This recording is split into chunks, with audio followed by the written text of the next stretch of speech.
উনি নিজে আমাকে ভাই ডিভোর্স দিচ্ছে, উনি নিজে আমাকে ডিভোর্স দিচ্ছে ভাই। আপনি তো ওনাকে ডিভোর্স দিয়ে দিচ্ছেন, আপনি ওনার কাছে বারবার কেন আসেন? আমি হ্যাঁ ওই ছেলে হয়তো বিয়ে করছিলাম, কিন্তু ওকে তো সুখ হতে পারি নাই। ওই ছেলে মদ খেয়ে গেছে, খায় বাসায় এসে আমাকে মারধর করে। আপনার আমাকে ডিভোর্স দিয়ে দেন, ছেলেদের পাল্লা করে আমার ডিভোর্স দিয়ে দিচ্ছে, বুঝছেন? কি করে? আমার 5 বছরের যত টাকা ছিল প্রবাসে ইনকাম সব ভাই খাইছে, বুঝছেন ভাই? এখন ভাই আইছে সামনে। এই শোনো। কেমন ভাই এমন যে ওরা? হ্যাঁ? এই আপু, ওরে একটু নিয়ে যাও। এই, ভাই, বাসা কই, আপনার বাসা কই? বাসার সামনে সিঙ্গিত করো না ভাই।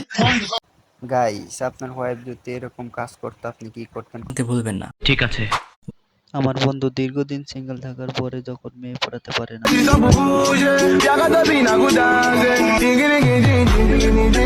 কি করে?